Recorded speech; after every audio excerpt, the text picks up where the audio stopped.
I'm here in glamorous Bexhill-on-Sea, Sussex, and way over yonder there somewhere is an enormous thing called France. Now when it comes to technology, things French are normally very strange and very, very complicated.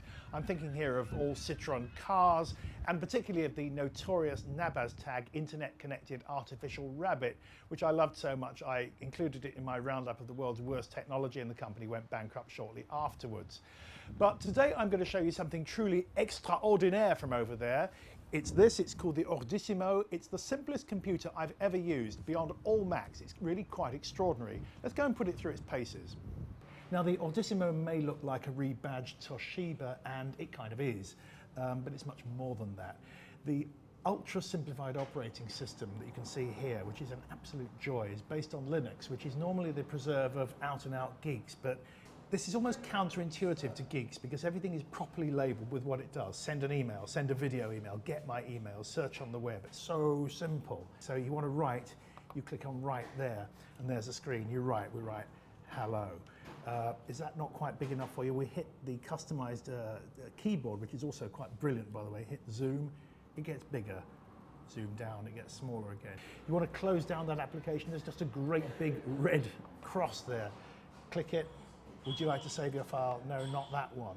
Everything is clear, clear, clear. You want to open a spreadsheet, open a spreadsheet. Even the keyboard has been brilliantly simplified. Copy, paste, exactly what it says, what it does. So who exactly is the Ordissimo made for? Well, to look at their brochure, it looks like it's rather been colonized by, well, these. Yes, older people, which is to say, my age, but older. I've come to the Royal British Legion Mace House at Bexhill to show the Ordissimo to a rather remarkable 87-year-old gentleman, former Hurricane and Spitfire pilot, who's very much into this newfangled internet thing. Brian, do you use email? I don't think there's a day where it goes by I haven't got any emails. Excellent. In that case, you'll be keen to see the email there, which is cunningly marked email, which is a bit simpler than most computers. And there is... Yes, that's great. That's great. I think you mentioned that you take quite a lot of photos. Yes, a tremendous number. Let's look in See My Photos here. Yes. There, we go straight into a photo program.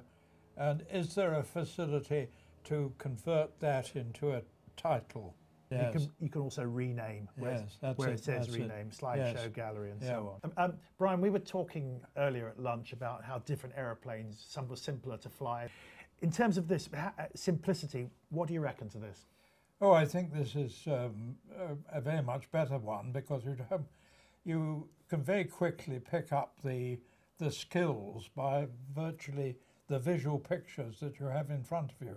And when you press the key for any particular item there, you'll see straight away that you're getting the answer that you're looking for. So do you reckon you could take this up solo straight away? Oh yes, I wouldn't have any hesitation about that. Landing it might be difficult, but it wouldn't be impossible. So that's the verdict from Flight Sergeant Kidman Bird's control tower here at Mace House at Bexhill-on-Sea. I think it's an impressive machine as well.